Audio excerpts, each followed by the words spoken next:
Hello guys, today we will have the review of the 1/50th scale Manitowoc 4100 in Kokosing. I believe that's how you say it.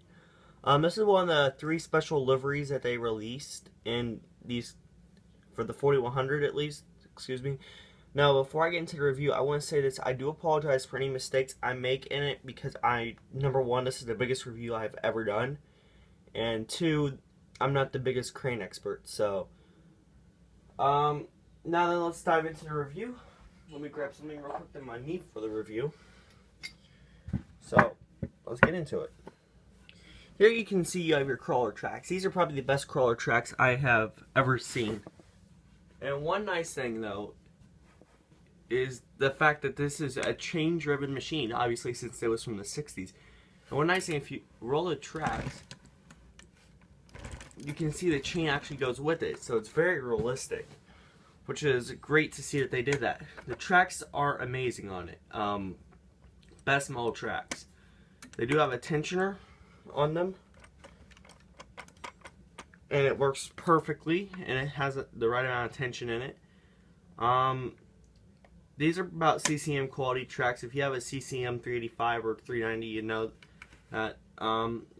So going to the cab, the door does open, which isn't really a surprise. In here you got the green seat. If you'll excuse me for a second, I will show you what it looks like on the inside. So let me readjust it here. So there you can see on the inside. Typical seat, and here you have your serial panel, your serial number panel, where that's where that would go, and then your simulated glass, which is just plastic. Up top you got another window, and then you got the windshield wiper on this side. So anyways, going back, I'll readjust it here.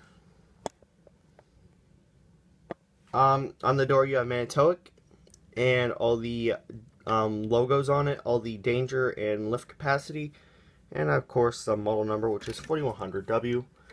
I think I could scoot this up a bit. Closing the door, you have a metal ladder, and behind that you can see Kokosing, the logo. They are an Ohio construction company, if I'm not mistaken. Here you can see the vent, which is actually etched through, and down here is an opening battery box. See if I can get open. This is a very hard thing to get open, but I don't even think I'm gonna mess with it. Up top you have your exhaust here. Swinging around to the back, if I don't hit the wall, your counterweight right here, it has Kokosing on it, and one nice thing is that the counterweights do come off. It is a very secure fit. So let me move the crane out of the way real quick so I can show you. And that's what it looks like without the counterweights. I like it personally a hell of a lot better with them. But they are actually separate pieces. And one nice thing I do know is that the standard crane, the original standard in red, did not have the weighted counterweights. These are the tower counterweights. So it's really nice that they actually have weight to them. So, and as you can see, they're all different pieces.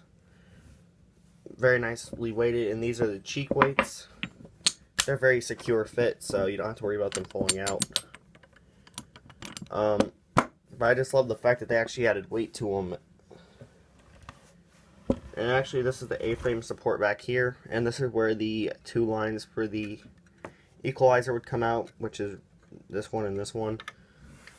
So yeah, put this back on. They could be a little bit difficult to put on sometimes. And then in the front and back, you both have 2 boxes like these. These are the ballast boxes. These add weight to the track frames.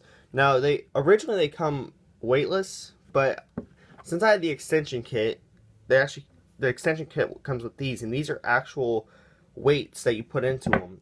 And that was pointed out by my friend Deerman1999. He pointed it out to me, and so it works perfect. Now then, the turntable works perfectly. I call it the turntable for some reason. but it turns perfectly on this side. And you can see it has a key, which is actually very nice that they actually painted in the color and had added the Manitowoc logo, as you can see. But as you know, you can notice 3 holes on the side. I think it's pretty self-evident. This hole will run the equalizer. Basically what that does is it holds the boom up and it controls the up and down functions. I don't really think that needs much explaining.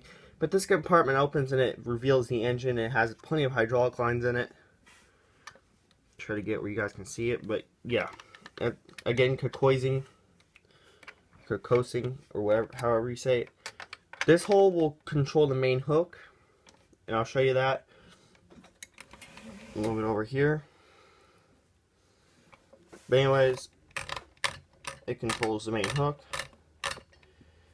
And then moving back to the crane, this hole will control the whip line.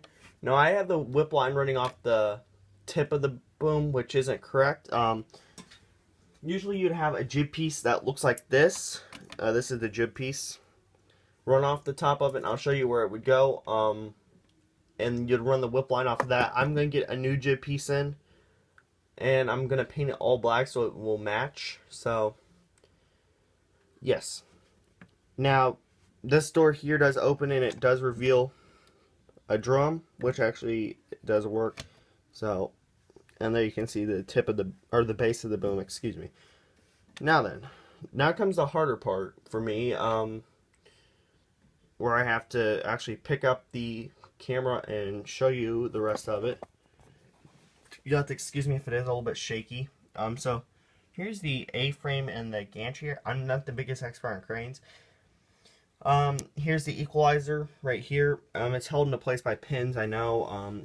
I didn't feel like messing with the screws, and you can notice that this is tape. That's just to make sure that I don't screw up the equalizer, because I don't mess with it, because I know it will get screwed up very easily if you hop a sheave, and it's a pain in the ass to rethread it or get it back into place. Excuse me.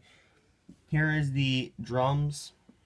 Pretty self-evident, and then this piece is where the supports would fall back usually if you had the tower. Here's the boom. You get a 10-foot section, which is right there. That's actually pre-assembled in the box. And then you get a 40-foot section, and then you get another 40-foot boom tip. I actually compared them. It is a 40